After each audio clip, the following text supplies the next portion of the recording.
Gente, boa tarde. Como vocês podem ver, eu não sou de tecnologia. Então, mas vai dar certo. Sou meio ceguinha até aqui, né? Aí. Bom, gente, boa tarde. Então, eu sou a Carla Link. Eu vim aqui para falar com vocês sobre cidades. Por que eu estou aqui falando sobre cidades do futuro? Eu tenho uma empresa chamada Talking City, depois vocês podem seguir aí nas redes. Que eu vou falar um pouquinho mais dela sobre depois, mas eu tenho, nos últimos 6 anos, eu fiz um mestrado em design e fui entender qual era o meu papel como designer na construção de cidades. Então, eu até quero agradecer aqui publicamente o Caetano, que fez aí o convite, né, a indicação e o convite para estar aqui, eu estou muito feliz, para poder compartilhar com vocês um pouco disso. Então, eu queria já começar fazendo um exercício, né? Eu sei que a gente adora essas coisas, mas eu queria que vocês fechassem os olhos. E eu queria que vocês fizessem um exercício de imaginação. Vamos projetar a Belo Horizonte, a Porto Alegre, a São Paulo, de 2050, ou de 2100, sei lá. Vamos pensar daqui a 100 anos. Como que é essa cidade? Como vocês imaginam? Essa é uma boa pergunta. Como que vocês imaginam ela? Pensem, o que teria nessa cidade? Como que as pessoas se deslocam? Como as pessoas moram? Como que as pessoas comem? Conseguiram imaginar? Agora eu vou perguntar, podem abrir os olhos. Quem imaginou uma coisa meio Jetsons, assim? Voando. Legal, legal. Quem imaginou uma coisa meio Mad Max, assim, sabe? Legal, legal. Os filmes nos ajudam, né? Quem imaginou uma coisa completamente diferente? Imaginou o quê? Mas esses dois já não são? O que você pensou?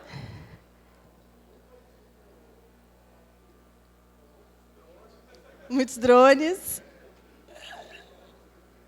Com roupa esquisita. Não pertence de vestimento, né? Então, normalmente, quando a gente pensa na cidade do futuro, geralmente vem essas coisas muito futurísticas, né? Essa visão de que a gente vai dominar totalmente a tecnologia e que a gente vai voar e que a gente vai ter esses aparatos tecnológicos que vão nos ajudar a viver melhor. E é um pouco nessa lógica meio cinza, meio pessimista, eu acho até, que o conceito de Smart Cities se construiu, né? Da gente pensar nesses elementos e na tecnologia para nos ajudar a tornar as cidades melhores. Mas eu queria mostrar aqui algumas imagens para vocês e pensar, dentro desse universo que a gente está hoje, né? Nessas discussões que a gente está, de construir, de aprender, desenvolver, aprender rápido e desenvolver. Esse é o MVP da cidade do futuro? Não, esse é o protótipo? Essa é a versão que a gente está conseguindo construir? Vocês estão conseguindo enxergar daqui para esse futuro, ou outros futuros que a gente quiser? Parece ser, né? Isso aqui é uma foto de Belo Horizonte, depois do Carnaval. Será que o lixo, né? O lixo que fica, o lixo que a gente produz, o lixo que a gente desenvolve, ele nos ajuda a construir uma cidade do futuro? Será que as queimadas na Amazônia ajudam a gente a construir a cidade do futuro? É isso que a gente está produzindo? Se a gente pensar que a gente está desenvolvendo, está aprendendo, a gente está aqui, vai ficar aqui por 3 dias, conhecendo novas metodologias, conhecendo novos processos, conhecendo novas formas de fazer para que as empresas sejam mais produtivas, para que os times sejam mais produtivos, para que a gente consiga construir soluções que sejam, de fato, mais lucrativos para o mundo. Por que a gente não consegue aplicar isso para cidades?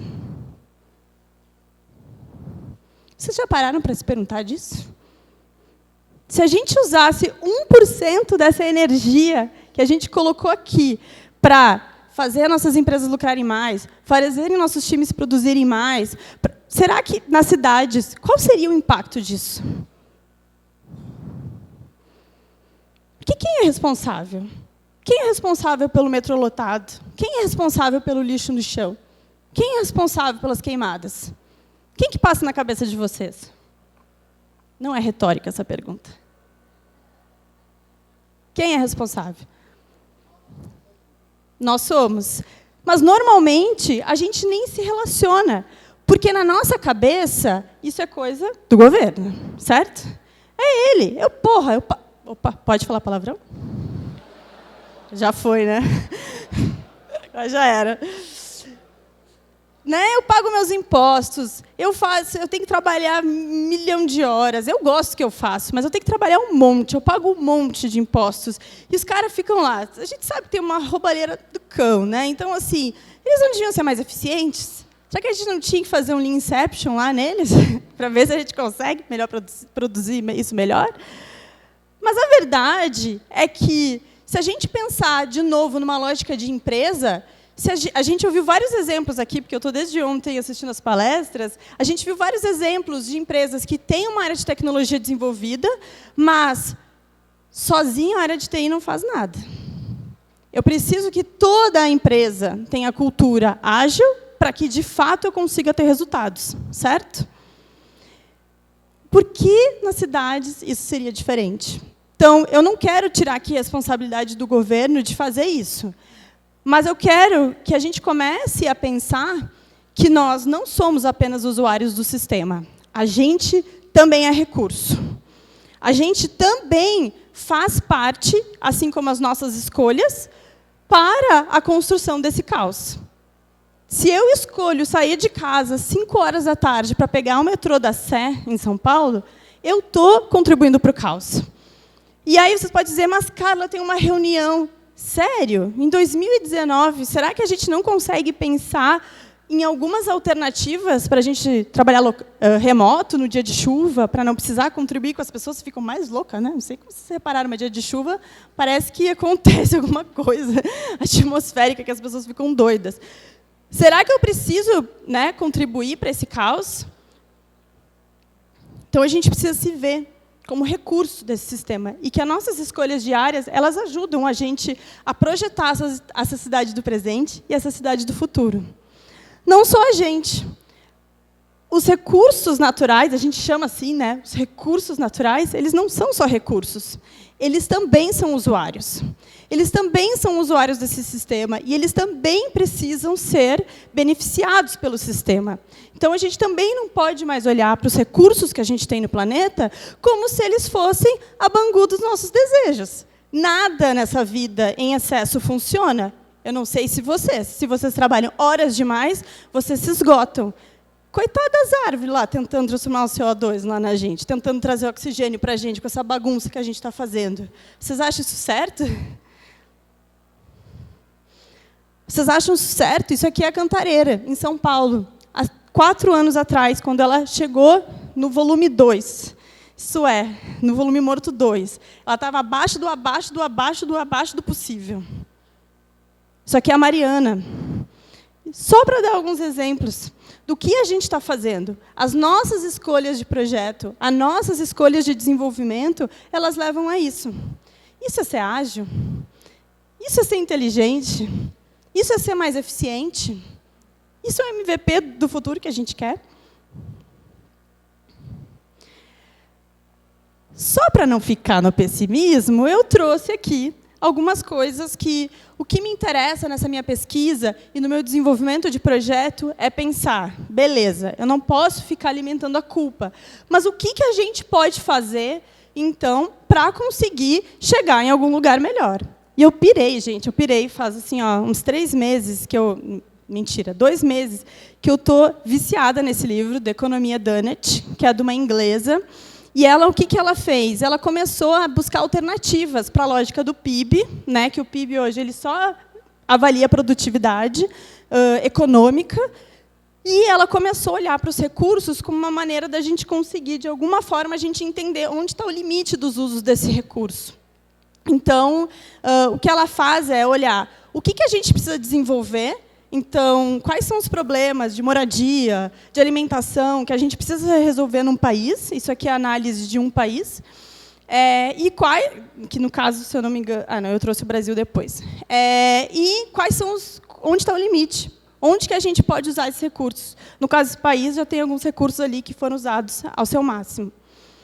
Porque a verdade é que a gente chegou num ponto, e eu gosto muito desse conceito que a autora traz, que não dá mais só para eu não jogar lixo no chão, gente. A gente chegou num ponto que eu preciso recolher o lixo. Eu preciso ser parte da solução. Eu preciso ser parte da construção dessa cidade que eu quero para o futuro. E aí, a autora ela chama isso de atores regenerativos, que são as empresas, são as organizações, são os governos, e são as pessoas que, de alguma forma, elas estão contribuindo para a gente equilibrar esses sistemas novamente. Eles realmente, e não é aquele papinho de startup, sabe? Vamos mudar o mundo. Aí você olha para dentro, as pessoas trabalhando feito loucas, né? Por pouco dinheiro, por pouco espaço, né? Então, realmente olhando para esses atores que estão construindo coisas onde as outras pessoas não enxergam esse poder, que eu chamo de produtores da cidade, que são pessoas que assumiram essa responsabilidade por produzir algo. Essa passarela que vocês estão vendo aí na foto, ela é uma passarela que foi feita, desenvolvida em Rotterdam, na Holanda, onde um grupo de arquitetos chegou na prefeitura e disse: olha só, a gente quer fazer uma passarela para unir o metrô com essa área, tipo a Tecnopuc aí da galera de Porto Alegre, né? Que a gente quer conectar o metrô a essa área de economia criativa. A gente precisa de uma passarela. E aí eles disseram: a gente não tem dinheiro. Ah, é dinheiro o problema? Pode deixar com a gente. E aí eles fizeram um crowdfunding, né? Eles fizeram um financiamento coletivo com essa galera da economia criativa, com a população, isto é, eles usaram os recursos que eles conheciam e arrecadaram 100 mil euros em 3 meses. E essa passarela, vocês podem ver essas ripinhas aí, elas têm o nome de todas as pessoas que doaram dinheiro para fazer essa passarela virar realidade. Aí eu não sei vocês, mas se a gente consegue fazer uma passarela, que é uma infraestrutura, que é algo que normalmente a gente remete como responsabilidade única do governo, o que a gente não pode fazer? E aí vocês podem me dizer: Carla, isso aí é Europa, isso aí é outra coisa. Que no Brasil, não funciona. Mas em Barra Mansa, no Rio de Janeiro, uma comunidade se uniu para fazer uma ponte que a prefeitura estava estimando em 300 mil reais por 5. Então, assim, a gente tendo a necessidade, a gente faz. De novo, eu não tiro a responsabilidade do governo, e óbvio que o governo teve um papel importante aqui também para permitir que isso acontecesse, mas ele não é o único que tem que estar olhando para a cidade. E a gente tem outros produtores, eu até trouxe essa foto que aconteceu semana passada. Alguém aqui foi no Hacktown? Aê, 1, 2, não enxergo mais, 3. Temos algumas pessoas, o Hacktown, 4. Nós temos, o Hacktown acontece aqui em Santa Rita do Sapucaí, no interior de Minas. Aqui, no caso, fica mais perto de São Paulo do que de BH, mas é uma cidadezinha de 40 mil habitantes, onde tem, eles chamam também do Vale do Silício brasileiro, porque realmente lá tem uma produção de silício, tem uma produção de tecnologia forte. A urna eletrônica foi desenvolvida lá, o 5G, primeiro 5G no Brasil está lá, né? Tem uma faculdade forte, foi a primeira escola técnica eletrônica do Brasil, foi lá. E o que aconteceu foi que 4 pessoas que são moradores da cidade tinham ido embora, voltaram e decidiram que eles precisavam conectar Santa Rita com o mundo. E eles começaram a fazer esse evento, prototiparam, fizeram uma primeira versão de 400 para 50 pessoas, a segunda para 400. Esse ano tinha 6 mil pessoas indo no café, na padaria, fazer encontros no restaurante. Então, essa era uma palestra que aconteceu no Casarão, que é uma república. Aqui, ao meu lado, está uma pessoa da Secretaria de Inovação do governo de São Paulo, do município de São Paulo, o prefeito da cidade de Santa Rita, o secretário municipal e o Marcelo, que também é um designer também, que trabalha com inovação em cidades, está fazendo o mestrado dele estudando o caso de Santa Rita. Numa república, à 13h, com uma cervejinha, não sei se dá para ver nessa foto. Aliás, estou com a mesma roupa, né? Esqueci. Eita! Nem vi. Mas, a pessoa tem ótimo guarda-roupa, gente. Mas é isso. O que é interessante disso? É que a gente faz esse cruzamento.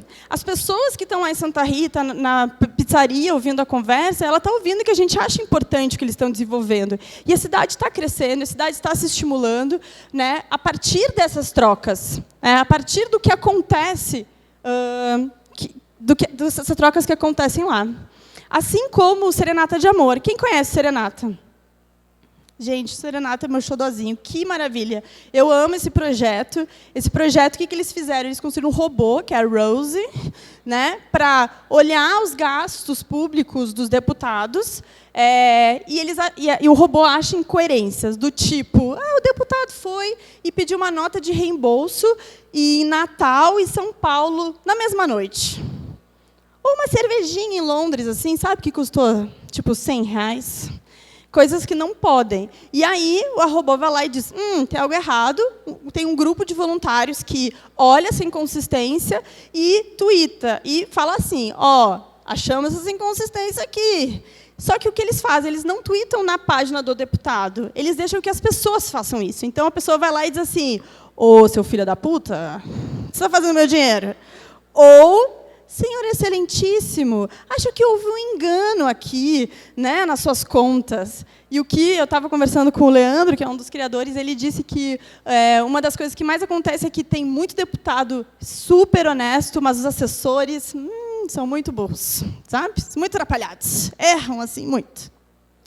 Então, o que eles estão fazendo quando eles fazem esse projeto? Eles estão colocando a informação de uma forma que estava lá em tabela pública, porém incompreensível. Eles estão fazendo o MVP da cidade que a gente quer, que é esse diálogo entre as pessoas e os deputados. E aí o que eu entendi é que, para a gente se tornar produtor da cidade, a gente precisa de mais um elemento, que é o hacker. O hacker, e sim, não é aquele cara que rouba a senha, né? Não preciso falar isso aqui, mas a pessoa que realmente aplica os pensamentos do hacker, né? Então, ele é um empreendedor, é um designer, é um desenvolvedor, uma pessoa de tecnologia, que, de fato, tem uma atitude propositiva, então, ele olha para o problema como uma oportunidade, ele tem paciência, porque não é de primeira, não é de segunda, muitas vezes não é de terceira que ele vai resolver aquele desafio, e ele tem uma coisa que vocês todos aqui têm, que é a capacidade de transformar ideias em formas. Porque essa habilidade pode parecer muito óbvia, porém, não é, gente. Tem gente que é muito bom, e provavelmente vocês já passaram por muitos problemas, que vocês olharam e diziam assim, alguém devia fazer alguma coisa para esse problema. Que saco, ainda não resolveram esse problema, né? Mas você já começa a pensar em soluções. Se fizessem isso, se fizesse aquilo, se esse farol tivesse 10 segundos a menos, seria muito mais fácil, né? Então, a gente tem que usar essas oportunidades de ideia e jogar isso para fora. Que, para mim, tem muito a ver com o papel do designer, o papel do design thinking, que não é sobre colar post-it, que as pessoas acham, né? Que design é sobre isso. Pega post-it, coloca lá e faz, pronto, uma sessão de brainstorming, e isso é design. Mas, na verdade, o pensamento do designer ele tem muito a ver com essa capacidade de ter alta empatia, de olhar, né, isso aqui já é batido, mas acho que é importante reforçar numa lógica de que o design thinking nada mais é do que o jeito de pensar do designer, né? Então, isso significa, numa tradução bem chula, que a gente está falando que eu vou ter uma atitude empática, não é uma etapa do processo, é o olhar e conseguir pensar aquele problema e falar, será que mais alguém vive esse problema? Eu sei que esses problemas são complexos, então eu não consigo fazer sozinho, eu já, de início, vou achar outras pessoas que queiram resolver ele comigo, e eu vou prototipar rápido. Eu tenho brincado que é prototype first, não mobile first, né? Primeiro a gente prototipa, depois a gente vê. E vocês têm muitas ferramentas de prototipação, vocês sabem muito fazer isso, né?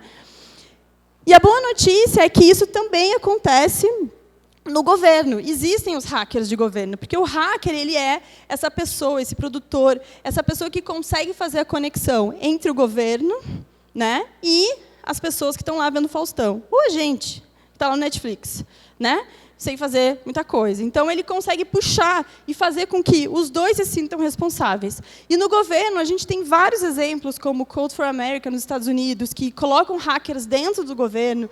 Ou a gente tem o Pit Sampa. Aqui, em Minas, tem muitos exemplos de projetos que foram estimulados pelo governo. Eu tive o prazer de participar, ano passado, no Pátio Digital, que é um laboratório de inovação do governo da Secretaria Municipal de São Paulo, onde eu pude também aprender o Lean Inception, apliquei o Lean Inception lá, estava contando, porque tive essa possibilidade de a gente projetar serviços digitais, e foi super legal. E é isso que a minha empresa faz, né? Eu ajudo esses agentes de governo a aplicar essa inovação na prática para a gente fazer essa ponte com o cidadão. Então, tem gente boa querendo fazer, tem gente boa dentro do governo querendo desenvolver coisa. Muitas vezes eles estão tão sozinhos quanto a gente. Então, muitas vezes eles têm boa vontade, mas não têm recurso, não têm as habilidades, as ferramentas para aplicar. E o nosso papel é fazer essa ponte. É fazer com que essa pessoa que está a fim de fazer coisas boas consiga, de fato, ir mais longe. Eu vou deixar aqui mais uma última dica, que é esse TEDx, que eu amo muito, do Alejandro Aravena, que ele fala que a principal dificuldade para a gente, de fato, construir a cidade que a gente quer não é dinheiro, é coordenação. A gente conseguir, de fato, juntar quem sabe fazer com quem quer fazer, com quem tem o poder de decidir que vai fazer. E aí, gente, eu queria compartilhar um projeto que eu estou desenvolvendo que tem essa pegada, que é um exemplo de como eu estou aplicando tudo isso na prática, porque eu também me considero uma hacker, também me considero uma produtora da cidade.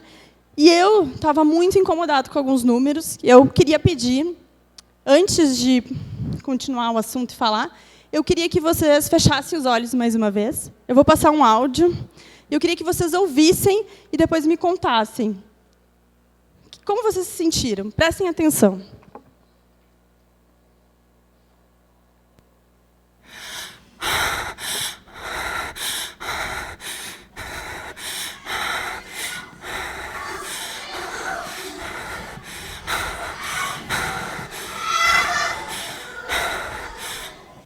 Eu tô escondida para que ele não me bata.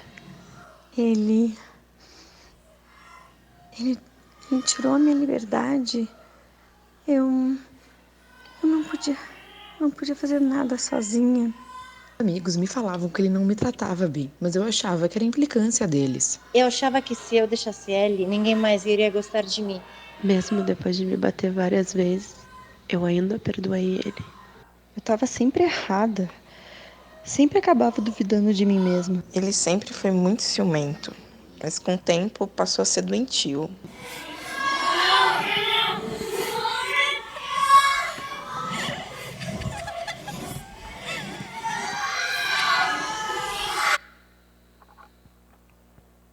E aí, gente?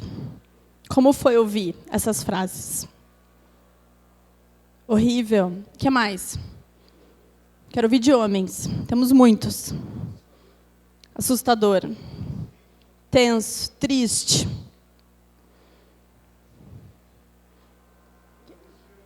Angustiante. Essas são frases que a gente gravou pelo Projeto Ainá, que vieram de uma pesquisa. Foram frases que foram ditas por mulheres, de fato. E quando a gente...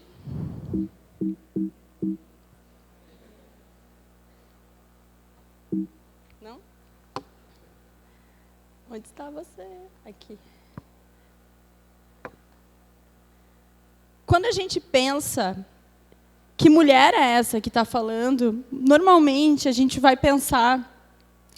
a gente não pensa em mulheres como essas, ou pessoas como essas, que por fora parecem muito felizes e que está tudo bem, mas que, na verdade, elas fazem parte, e essas fotos são meramente ilustrativas, que eu peguei na internet, não representam a realidade, né, só o disclaimer aqui importante.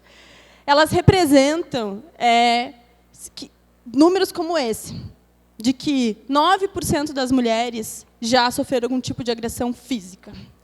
30% psicológica, isto é, né, que elas sofrem abusos e algum tipo de nervosismo, né, como os que a gente ouviu nos relatos.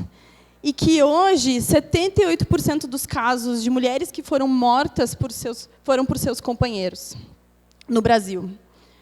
Pior de tudo, não são essas estatísticas que me incomodam e que me deixam nervosa e que me fazem querer buscar e pensar numa solução.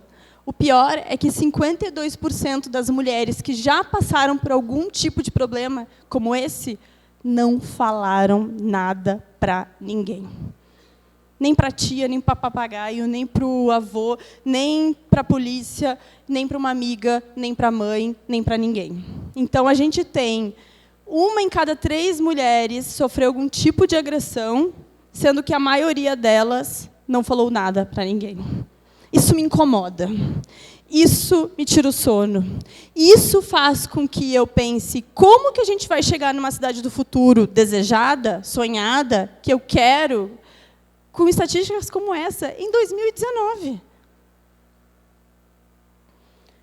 Então, a gente tem vários problemas, desde, sim, a Disney é uma merda. A Disney é legal, tá? A gente é legal ir lá no parque, mas, assim, essa criação que a gente teve de esperar o príncipe encantado, tipo assim, é muito estranho, né? Um cara vir me beijar enquanto eu estou dormindo. Fica a dica aí, isso não é legal, tá, gente? Então, a gente precisa, de fato, construir novas referências. A gente tem referências do amor dramático, do amor que é ciumento, do amor que é difícil. E a gente precisa construir essas novas referências.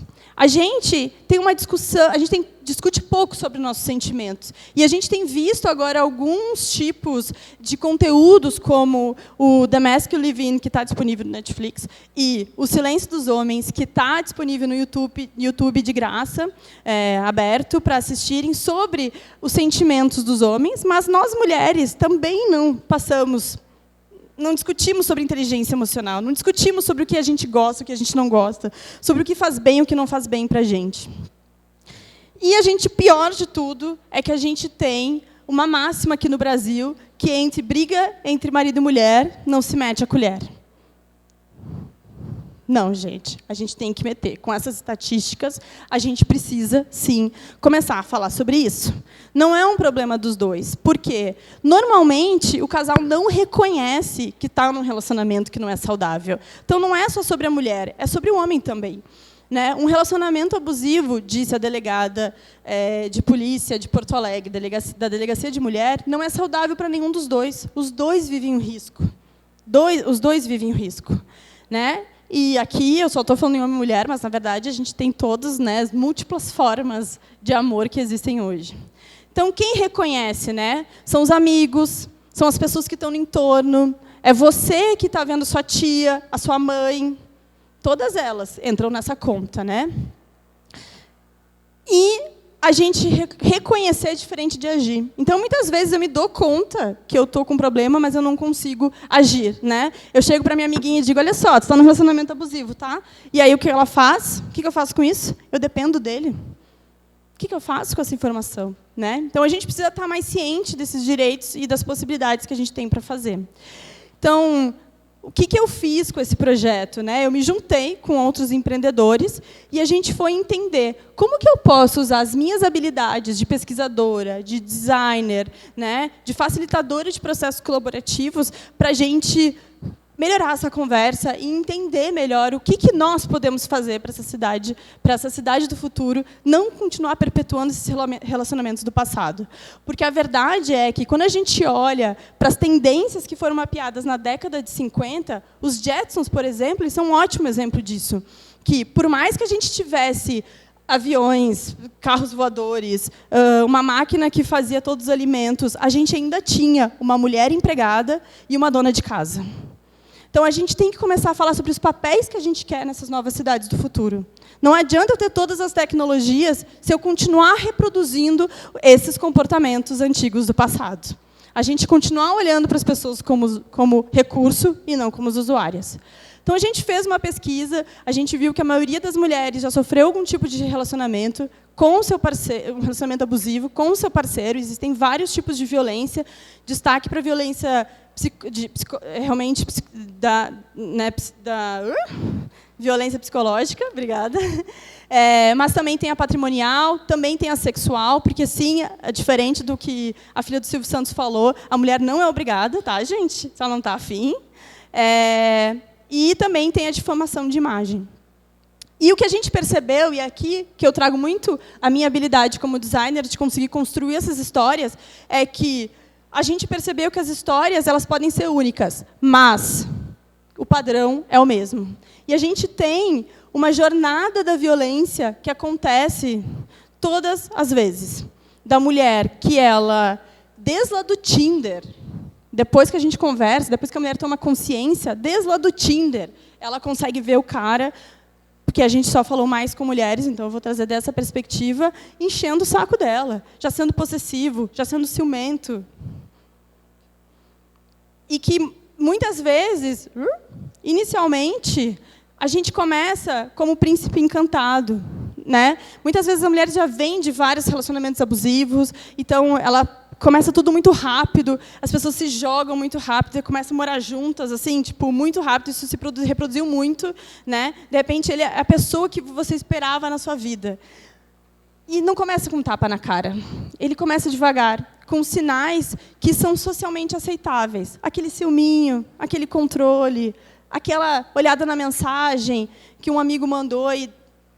mas é que eu realmente recebi uma mensagem de um amigo, né? Tipo assim. Para depois entrar num ciclo de violência mesmo, onde começam as explosões, começam a ter atos de violência e de desculpa. Então, é que nem o alcoólatra, assim, né? Eu bebo todos, aí depois eu peço desculpa, nunca mais vou beber, até o próximo happy hour, né? Já que estamos nesse clima. E aí que a gente viu que existe essa diferença entre agir e entre pensar, né? E se dar conta que está errado e, de fato, fazer alguma coisa em relação a isso, que são dois atos muito diferentes. E aqui, geralmente, que a mulher perde os amigos, porque os amigos, e é o que o abusador quer, que ela fique sozinha, que ela fique isolada dos outros, que ela fique dependente dele, que só ele ama ela. Né? Então, a gente começa a ver que os amigos saem, porque eu estou dizendo para ela que aquilo está errado e ela não faz nada. Sim, é difícil. É difícil reconhecer e é difícil fazer alguma coisa. Até porque depois que eu faço, normalmente, as consequências... Não é que acaba. Normalmente, tem muitos casos de perseguição, tem muitos casos enfim, gente, é muito difícil. São muitas histórias que a gente ouviu, assim mesmo, de meninas que tiveram que sair da cidade, que tiveram que morar em outro lugar, porque... tinham um relacionamento realmente difícil. Então, não é simplesmente, não é uma saída, não é fácil sair, e quando sai, não é que acabou. Ainda tem toda uma história para acontecer. E o que a gente mais viu é que as outras mulheres, o que a mulher quer é que outras mulheres não passem por isso. Então, o que a gente está fazendo agora, olhando numa lógica de desenvolvimento, é a gente pensar. A gente está criando uma plataforma que a gente consiga fazer com que a mulher que já passou por isso seja, de fato, uma multiplicadora. Para que as outras mulheres entendam que não é responsabilidade dela, e que ela não entrou sozinha nessa, e que ela não precisa sair sozinha dessa. Né? Porque a verdade é que, quando ela se silencia, quando 52% das mulheres decidem não falar nada, ela está fazendo com que aquele abusador tenha mais espaço e, se ela sair, a próxima, coitada, provavelmente vai viver a mesma história. Então, a gente precisa falar sobre isso, a gente precisa trazer os homens para falar sobre isso. Eu estou muito feliz de estar trazendo esse assunto aqui, porque nós todos somos corresponsáveis. Nem todo mundo é 100% mal, nem todo mundo é 100% bem. Às vezes, é essa junção que dá. Então, a gente precisa entender muito claramente no início de um relacionamento quais são esses sinais para a gente evitar, conversar, dialogar e construir um novo caminho. A outra coisa é que a maioria das mulheres não faz nada, ela também não denuncia. Por ela não denunciar, porque também não é fácil, a gente entende que não é fácil, ela não torna esse problema público. Então, fica, assim, um problema particular. E aí, o que acontece? Nós não temos dados, nós não temos informações. Cada delegacia é uma delegacia. E hoje à tarde, eu até dei um pulinho, tive a oportunidade, consegui o WhatsApp da delegada e fui visitar a delegacia da mulher aqui de BH.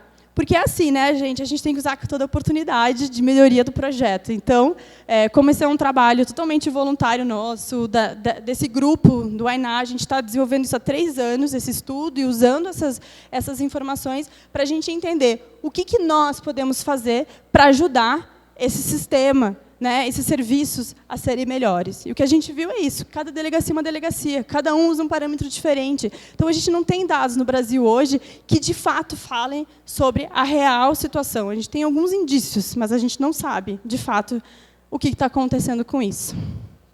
Então, só para quem se identificou com alguma dessas coisas, quem se identificou com alguma dessas histórias, por favor, né, procure ajuda, não se silencie, não fique sozinha. Né, a gente tem desde os 180, mas procure ajuda, né, que é uma central para você buscar ajuda, mas também procure amigos, procure família. Se você é um amigo que está achando que um amigo está passando por isso, fale com ele, fale com ela, mande referências, dá o toque, não aceita um ato de ciúmes do teu lado e finge que está tudo bem.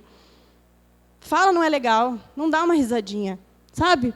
A gente consegue, sim, mostrar que isso não é aceitável. E, nos seus relacionamentos, procure... É uma ótima ação para fazer pós-evento.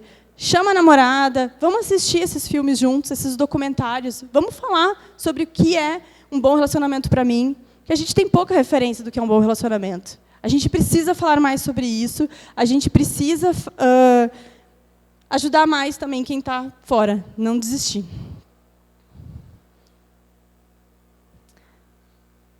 Essa é uma das minhas histórias. Eu tenho outros projetos que eu me envolvo porque eu acredito que eu sou responsável. Eu sou responsável por essa cidade que eu quero construir, né? Mas, Carla, tu está falando de um problema que acontece dentro de casa. Hoje, o feminicídio já é uma das principais causas de mortes das mulheres na cidade. A gente precisa... São problemas complexos. A gente precisa atacar todos eles para a gente, de fato, construir uma cidade que a gente acredita que é uma cidade que é justa para todos e para todas e que consiga, de fato, ser um ecossistema regenerativo e saudável para todos que vivem, né? Então, aqui, esse é o mapinha do Brasil, o Donut do Brasil, né? A gente tem várias pistas, esse livro traz várias ideias e soluções que a gente pode se comprometer. A gente tem os Objetivos de Desenvolvimento Sustentável da ONU, que são 17 objetivos para a gente chegar até 2030, para chegar, de fato, nesse lugar, nesse futuro que a gente deseja. E a gente também tem escolhas diárias que a gente pode fazer, né, para pensar essa cidade que a gente quer. Em São Paulo, por exemplo, a gente está passando por um processo onde as ciclovias e as ciclofaixas estão sendo apagadas. Mas, ao mesmo tempo, eu quero que a minha comida chegue rápido e de graça, com frete grátis, né, sem taxas. Como, gente? Essa é uma equação que não fecha. Então, olhe para os problemas que te incomodam do lado, que você consiga ver que estão te incomodando e busque saber. Normalmente, tem alguém já desenvolvendo ações desse tipo. Ou tem alguma coisa que te empolga, a cidade para as crianças, a cidade caminhável. Né? A gente tem tanta coisa legal também que a cidade pode chegar, uma cidade verde, uma cidade sustentável. Como que eu faço para contribuir para isso? Seja fazendo uma horta, seja chamando meus vizinhos para fazer alguma coisa, né?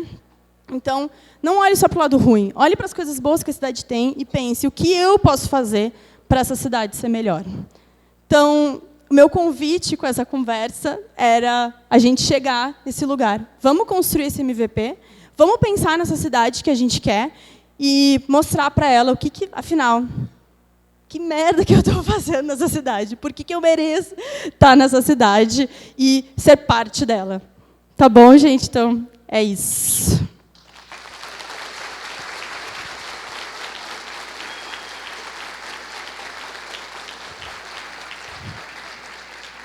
Deixei aqui também os meus contatos. Eu também, ano passado, fiz um TEDx que está disponível, contando alguns outros projetos, como esse do Pátio Digital e um de uma praça lá de São Paulo. Eu também temos 10 minutos para perguntas, então eu gostaria de ouvi-los para a gente realmente fazer uma conversa. Não vão embora. Só estou chegando. Estou meio cega aqui. Eu queria, na verdade, responder a pergunta que você colocou sobre o que eu me sinto responsável. Eu tenho um menino de 8 anos e eu sei que, para muitas mulheres, hoje é difícil a gente resolver a situação que elas estão, mas acho que a gente consegue melhorar para o futuro. Então, eu sou muito preocupado com como meu filho vai ser no futuro e as minhas sobrinhas também. Então, às vezes, eu fico pensando sobre como que elas vão ser daqui 20, daqui 15, 30 anos. E eu falo muito com meu cunhado, que a gente tem que dar para a menina a condição de que ela não precisa depender de ninguém nunca.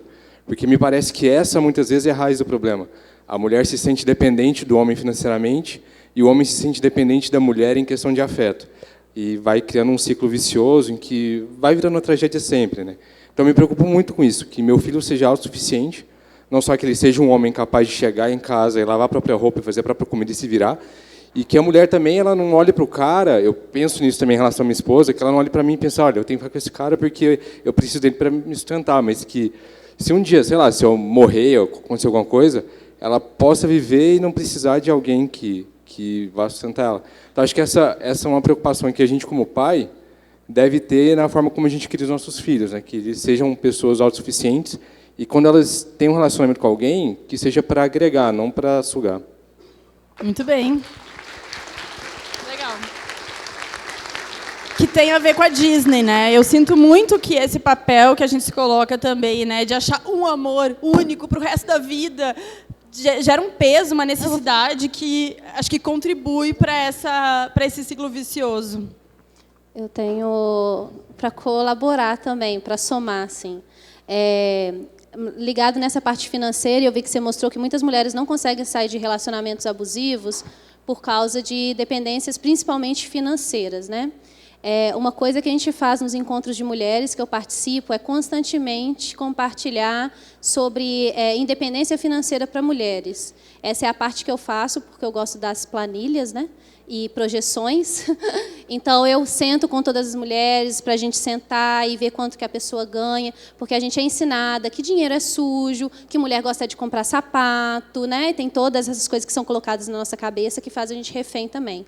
Esse é um ponto que eu acho importante compartilhar sobre a independência financeira, e quem puder ajudar a mulher a se apegar ao dinheiro para ter uma relação saudável com ele é muito importante. Outro ponto legal é pensar para onde a gente está direcionando o nosso dinheiro, e aí de uma forma geral, assim. Eu tenho tido como meta pensar quem é o receptor final daquele meu dinheiro. Quem que é dono dessa loja que eu estou comprando? É o dono de todas as lojas da cidade ou é aquela mulher negra da periferia? É a mulher negra da periferia? O que custa eu passar no banco, sacar o meu dinheiro e dar para ela na mão, ao invés de usar a maquininha que eu sei que ela tem, mas que ela vai pagar para uma multinacional ter aquele dinheiro? O dinheiro vai sair do meu bolso de qualquer jeito. Por que eu vou pagar para a multinacional em vez de pagar para dar aquele dinheiro para aquela mulher inteiro, como ele saiu de mim, porque vai sair o mesmo tanto, sabe? Então, essa consciência sobre o dinheiro, porque dinheiro na nossa sociedade é poder, ajuda muito a todos os grupos que são reféns da opressão a saírem dessa caixa que é colocada. E muito legal, é muito verdade isso. Parabéns também pelo projeto. Isso é bem delicado, porque essa coisa da dependência financeira, ela também é construída. A gente falou com mulheres, por exemplo, que são donas da casa, né, mas tem 2 filhas, aí acha que o marido, sofre violência física do marido, mas ainda sente que, por essa questão de não ter trabalhado a relação do dinheiro, então, ela é a dona do dinheiro, mas é ele que administra. E a gente viu muitos casos onde a mulher não tem nem a identidade fica com o marido, sabe? Então, é muito importante, sim, de fato, eu estou pirando muito nesse assunto de liderança. A gente até tem um projeto chamado Change as a Mindset, onde a gente está trabalhando liderança feminina, porque essa questão do dinheiro, ela vem lá desde criança, gente. É uma questão muito cultural, desde a negociação do salário, desde posição de se jogar em oportunidades melhores. Então, a gente tem, como mulher, uma parte importante de desenvolvimento que a gente tem que fazer para correr atrás, né? E até eu admiro muito o trabalho da ThoughtWorks nesse sentido. Eu estava comentando que eu conheço uma das recrutadoras e sei que eles fazem um papel importante para fazer com que a mulher seja parte, porque a gente sabe que esse universo de tecnologia ainda é muito difícil, né?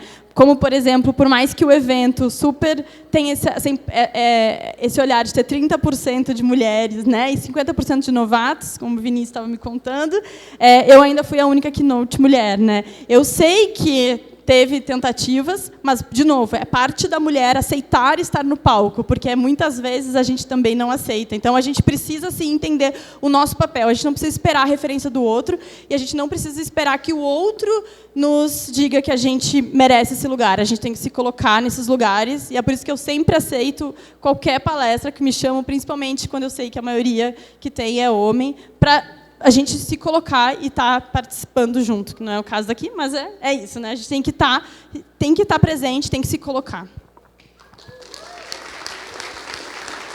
E fico muito feliz de ter uma chairwoman, né? Aliás. Eu, pessoalmente, tive coragem recentemente, em maio, de compartilhar a minha história. Eu vivi uma situação de violência doméstica, eu fui casada e eu apanhava do meu marido. E é importante falar isso em voz alta, porque uma mulher como eu, nesse palco, admitir que uma coisa dessa acontecia comigo e compartilhar uma situação dessa faz com que outras mulheres entendam que não é só você. Obrigada por compartilhar. Eu sei que não é fácil. Eu vou reforçar, 1 em cada 3. Gente, então nós estamos em muitas que já apanhamos aqui. Muitas. E pessoas que apanham, que batem. Então, a gente precisa olhar para esses dois lugares. Eu moro em São Paulo há muitos anos e eu aprendi a hackear a cidade. Eu sei como não ficar naquele caos absurdo que é aquela cidade, mas eu tenho visto muita gente se mudando para São Paulo e ficar oprimida. São Paulo é uma cidade opressora. Será que, além da gente hackear as cidades, a gente não precisa começar a hackear o país e desinchar São Paulo, desinchar o Rio de Janeiro? A gente tem... É um absurdo que a maioria a imensa maioria dos bons salários de tecnologia, por exemplo, estão todos em São Paulo. É uma grande maioria. Por que eles são trabalhos remotos? A gente pode trabalhar remoto. Por que a gente não está, nesse país, indo trabalhar em outras cidades, em outras grandes capitais? Como a gente tem na Europa, com tantas grandes capitais incríveis, a gente tem isso nos Estados Unidos. Por que a gente não tem... A gente não deveria estar hackeando o Brasil também, em vez de hackear só São Paulo ou só Rio de Janeiro? Sim, mas como o design nos ensina, a gente tem que recortar o problema, né? Porque eu acho que quando a gente coloca nessa lógica de hackear o Brasil, a gente acaba ficando com um problema muito grande e não consegue resolver. Então, é muito interessante, para finalizar, né, esse mito de que as pessoas elas têm potencial nas suas cidades, nos seus lugares. Mas eu tive a oportunidade de fazer um trabalho, um projeto de design que foi para o interior do semiárido brasileiro, aqui no Vale do Jequitinhonha, em Minas. E o que a gente vê é que tem um moleque, por exemplo, aqui em Jequitinhonha, que desenhava vestidos. Qualquer um dos vestidos. Por quê? Ele ganhou uma Vogue e ele se apaixonou e começou a desenhar aqueles vestidos. Só que aquele conhecimento dele não era referenciado na cidade, né? Então, não é que a Farm, que qualquer vestido dele podia estar na Farm, vai contratar esse moleque para fazer os vestidos dela. Porque não existe essa conexão. A gente sonha que as redes sociais, hoje, elas permitem que qualquer jovem tenha acesso ao mundo. E não é verdade. Porque as referências que tem naquela cidade são muito diferentes. O que ele acessa pelo YouTube é que ele precisa comprar boné John John, como a gente viu. Que tinha um menino vestido boné John John na cidade com o pior índice de desenvolvimento urbano do Brasil. Então, a gente está conseguindo, pelas redes sociais, levar o consumo, mas a gente não está conseguindo levar as oportunidades. Então, acho que esse é um ponto para a gente refletir como que as nossas empresas, e eu sinto que as empresas têm um papel importante, sinto não, e acredito que elas têm um papel importante, de entender. E vou trazer de novo o exemplo do lixo, que é... como que eu ajudo esse desenvolvimento? Como que eu faço para ser uma empresa regenerativa? Como que eu faço para... Eu invisto no carnaval 2 milhões para patrocinar um carnaval, como é o caso de São Paulo, mas não me preocupo com o lixo que é produzido. Me desculpa, mas as suas latinhas são sua responsabilidade, sabe? Então, eu acho que a gente precisa começar a fechar esse ciclo e começar a pensar como que a gente pode criar essas pontes e como que a gente pode criar essas oportunidades. Eu entendo que as empresas têm um papel bem importante nessa jornada aí. Tá bom, gente? Hora do happy hour! Acabou. Muito obrigada, foi um prazer.